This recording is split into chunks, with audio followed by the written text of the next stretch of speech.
reconnaît, enfin on observe en matière de communication 4 grands paramètres, il y en a d'autres, mais c'est les 4 les plus importants, qui vont à chaque fois en fait être prioritaires et qui vont nous permettre de reconditionner en fait la qualité d'une relation. Donc c'est ce qu'on va appeler le rapport. En matière de communication, le rapport pour nous c'est toujours la priorité numéro 1. C'est-à-dire que je ne vais pas commencer à accompagner quelqu'un alors qu'il n'y a pas un bon contact. Au fond, qu'est-ce qui fait que j'accroche avec les gens? Est-ce que vous avez des souvenirs comme ça de moments où, en très très peu de temps, vous avez le sentiment que vous étiez vraiment en bonne relation avec quelqu'un? Et parmi ces gens, est-ce qu'il y a des gens avec qui vous avez accroché très rapidement, dernièrement? Est-ce qu'il y a des gens comme ça que vous avez rencontrés et en peu de temps? Est-ce que vous avez un exemple? Oui.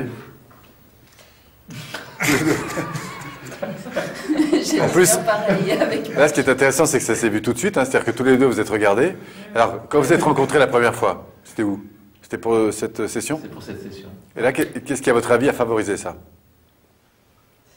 Qu'est-ce que vous avez senti? On est sur le même fonctionnement. Voilà. Et de quel fonctionnement tu parles? Le naturel. Voilà. Il va me parler de naturel, il va me parler, je le sens bien, mais il ne sait pas exactement ce que c'est. Oui.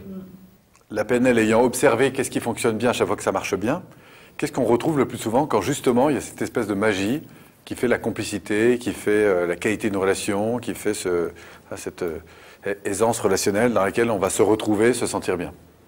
Il y a 4 grands paramètres. Le premier, c'est un phénomène qu'on retrouve dans toute la nature, c'est le phénomène de synchronisation. En fait, c'est l'idée de montrer que ce qui se ressemble a tendance à s'assembler. Au fond, si je parle à un enfant, par exemple, si je reste, imaginez que je rencontre pour la première fois un enfant, le fait que je me mette à sa hauteur, ce que vous faites probablement intuitivement, tu as remarqué que ça favorise le contact. En fait, on va dire que vous êtes sur une synchronisation de niveau, là, en quelque sorte. Hein, vous mettez en phase. La relation se crée. En fait, la synchronisation, on va la trouver sur 2 niveaux. On va parler soit de forme, donc ça donne ça, soit de but. C'est-à-dire qu'en fait, on montre qu'on aime bien se sentir avec des gens qui nous ressemblent ou qui poursuivent les mêmes buts. Si par exemple, au début d'une rencontre dans le cadre d'un séminaire comme celui-ci, par exemple, j'entends que dans le premier tour de table, quelqu'un connaît quelqu'un que je connais, tac, tout d'un coup, je suis attiré. Si par contre, je sais pas moi, il a une activité qui est la même, je fais du théâtre et lui aussi, paf, on va se retrouver là-dessus. S'il est né à l'endroit où je suis né, paf, on va se retrouver là-dessus. S'il a le même âge, le même jour, etc., paf. Donc tout ça, ça montre bien que face à un environnement où je connais peu de monde, où je suis peut-être parfois un peu insécurisé, je vais me retrouver plus sécurisé par le fait que quelqu'un me ressemble. On dit parfois que l'habit ne fait pas le moine, cependant on se rend compte qu'il nous aide souvent à rentrer dans le monastère. Alors c'est pas toujours vrai, mais c'est surtout vrai au départ. Hein, c'est-à-dire qu'on est bien avec des gens qui ont tendance à nous ressembler. Alors si on va un peu plus loin, par exemple, t'as Guy François. Oui. Installe-toi confortablement, là, plutôt en arrière, décontracté sur ta chaise. Non, non, mais bouge pas, reste assis. D'accord. Simplement te mettre en position relax. Voilà, comme ça. Imaginons que je rencontre Guy François. Il est dans son bureau, ou dans son salon, enfin bref. On discute ensemble.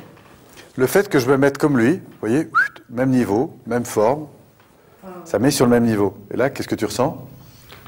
Un partenaire. Voilà, un partenaire, on est sur un bon rapport. Et imaginons qu'on discute, et il me parle de choses importantes par rapport à ses projets, par exemple de développement de bande dessinée, etc. Hein. Et puis à ce moment-là, pris complètement avec toi, on peut complètement oublier l'univers qui est autour, et tout d'un coup, moi je vais bouger comme ça. Moi, je vais Voilà. venir. Et tac, lui, il va bouger aussi. Pourquoi? Parce que on s'est mis en phase à un moment donné, et du coup, moi je bouge, et paf, il se met à bouger aussi. Ça, c'est des effets de synchronisation. Vous le vivez régulièrement. Vous êtes autour d'un restaurant, l'un se lève, tout le monde se lève. Vous êtes dans un salon, vous vous levez, même parfois vous avez du mal à bouger, parce que vous dites, si jamais je bouge, ça va perturber en quelque sorte un peu la relation. Hein, tout ça sont des effets de synchro. Le fait que je sois au même rythme que toi, j'avance avec toi, hein, ça c'est des effets de synchronisation. En fait, la synchro, on va la trouver sur 3 grands niveaux. Sur la forme, l'attitude, c'est ce que je viens de montrer avec toi. On va la trouver aussi sur le ton de voix. Si par exemple, tu parles vite, il vaut mieux, si je veux te suivre, que je me mette au diapason avec toi. Hein, au fond, que je me mette à parler plus vite. Si au contraire, tu es quelqu'un qui a besoin de temps pour t'exprimer, le fait que je ralentisse mon ton de voix va faciliter le rapport. Et puis il y a le niveau énergétique, au fond, l'état interne. C'est sans doute ce qui a le plus d'impact. Hein, d'ailleurs, vous sentez vite quand il y a un décalage, soit parce que certains rigolent et l'autre sont sérieux. Hein, ils sont pas sur le même tempo. Je sais pas, vous êtes dans une belle soirée, tout le monde se marre, vous rentrez dans la cuisine, et là, il y en a deux qui pleurent. Alors là, vous sentez, même, parfois, c'est même fait rire, parce que de tel décalage peut même générer, par différence, un fou rire. Si vous regardez dans les bus, par exemple, dans le train, dans le métro, hein, des personnes discutées, vous allez voir qu'il y a cet effet de synchronisation. Même dans un groupe, hein, tout à l'heure, quand vous étiez dos à dos, c'était très intéressant, on pourrait le retrouver en image. Il y avait deux personnes qui avaient les jambes croisées, elles étaient ensemble. À tous les deux, vous étiez à peu près dans la même position. Donc c'est des choses qu'on voit évidemment beaucoup. Moi j'ai souvenir de l'époque où je travaillais en sécurité sur les plages de l'Atlantique, là. On surveillait des plages, parfois il y avait 2-3 000 personnes. Il est impossible d'aller suivre une personne par... Qu'est-ce qu'on fait? On observe les masses et ce à quoi on est vigilant, c'est au phénomène de désynchro. Si à un moment donné ça s'agite alors qu'autour c'est calme, là on dit oulala, il y a quelque chose qui se passe. Voilà, donc on sait que cet effet-là a un impact sur la qualité de la relation. Ensuite, ce qu'on se rend compte, c'est que quand la relation est bien établie, que la confiance est acquise, on est plutôt attiré par la différence. Mais dans l'insécurité, que ce soit d'une réunion, que ce soit d'un pays, que ce soit d'une société, on est d'abord rassuré par la ressemblance. Donc premier phénomène, ressemblance. Dit autrement, synchronisation. Le deuxième, l'ancrage. Alors à votre avis, qu'est-ce que ça vient faire dans une relation, cette affaire?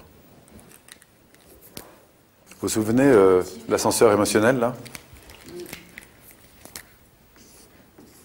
C'est-à-dire que, en fait, je me sens bien dans des relations qui me mettent dans les stimulations qui sont bonnes pour moi. Vous avez des gens qui fonctionnent un peu au ralenti, tranquilles, plutôt calmes, paisibles. C'est vrai que si j'aspire à ce genre de stimulation, je vais me sentir mieux avec ça. Si au contraire, je suis quelqu'un qui aime que ça bouge, que c'est tonique, qu'on se rentre un peu dedans, hein, avec des stimulations plus fortes, pas forcément négatives d'ailleurs, mais je vais accrocher là-dessus. Pour revenir vers les jeunes de quartier dont je me souviens, certains même me disaient, bah, nous, un bon week-end, c'est une bonne bagarre à la sortie de la boîte. C'est-à-dire que le besoin de stimulation, de confrontation, faisait qu'ils se sentaient bien avec eux. Et au fond, on s'entend bien entre bagarreurs, quoi, en quelque sorte. C'est ça les ancrages, c'est-à-dire que j'associe à la relation un stimuli. Alors, quand il s'agit de ressemblance par rapport à moi, on est plutôt ici. Mais par contre, ce qu'il faut savoir, c'est qu'à travers la relation, j'associe une émotion. Si au fond, on s'est vachement marré un soir parce qu'on s'est retrouvé dans un restaurant et que c'était vraiment une bonne soirée, si le lendemain, dans un autre contexte professionnel, on se retrouve, la qualité de ce qu'on a vécu lors de la première rencontre va conditionner la qualité de la relation. Au fond, il y a une empreinte émotionnelle qui reste, il y a un ancrage. Si maintenant on s'est rencontrés sur un parking et que pour une histoire de place, on s'est rentré dedans, et qu'il se trouve qu'ensuite, dans la demi-heure qui suit, même le lendemain ou même une semaine après, parce que ça reste longtemps ça, on se retrouve dans un autre contexte, en face à face, là on se dit mince, j'ai raté l'occasion de faire une première bonne impression, quoi. Et donc, le fait qu'on se soit accroché sur un parking même 15 jours avant, eh ben, va interférer évidemment sur la relation. C'est très important quand, par exemple, on a des accompagnements sur plusieurs cas, la fin de l'entretien conditionne l'entretien suivant. Donc, c'est les phénomènes d'ancrage. Troisième aspect, la considération. Au passage, c'est l'écoute. On l'a vu tout à l'heure dans l'exercice. L'écoute et la valorisation de ce que l'autre ressent. Quand je dis valorisation, c'est reconnaissance. Qu'on soit d'accord ou non, c'est autre chose. Mais la reconnaissance de ce que vit l'autre, il semblerait que ce soit la marque d'attention la plus forte. Donc tout ce qui est valorisation,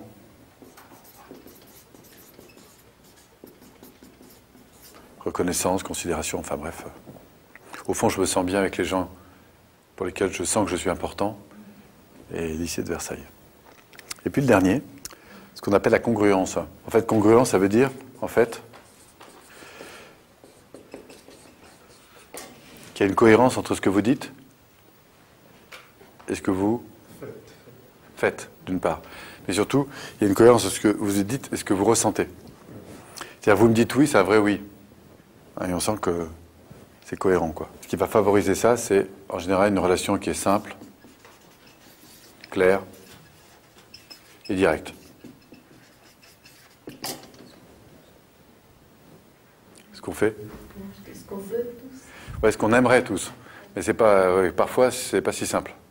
En fait, parce que c'est pas qu'on le veut pas, c'est qu'on sait pas comment s'y prendre. Alors, quand c'est justement pas très génial, ça donne la chose suivante. Armelle, t'as une voiture? Oui, T'as du temps samedi matin? ça dépend pourquoi. Oh, c'est plutôt serviable, toi, non? Oui. Vous voyez ce qui se passe là? Je fais une demande sans en faire une, tout en faisant une. C'est-à-dire que je tâte un peu le terrain en quelque sorte. Parfois, je peux être amené à faire ça parce que je suis pas sûr qu'elle va me dire oui. Donc, vous voyez, j'ai un peu une inquiétude, donc je tâte un peu le terrain. En fait, la réalité, c'est que ça va vite énerver si je continue. En fait, si j'ai besoin de toi un samedi matin, il vaut bien mieux que je te dise, j'aurais besoin samedi matin, si tu étais disponible, de m'emmener. Je sais que tu as une voiture, est-ce que tu es d'accord de m'emmener? Sachant que si c'est oui, bah, tant mieux. Si c'est non, bah, je trouverai une autre solution. Ah bah là, j'ai envie de regarder effectivement si je suis disponible. C'est vrai. Vous voyez, la physiologie, elle n'est pas la même. L'idée, c'est de montrer, enfin, ce qu'on retrouve, c'est que quand cette relation est simple, claire et directe, bah, souvent on se sent mieux. Voilà, c'est ça l'authenticité.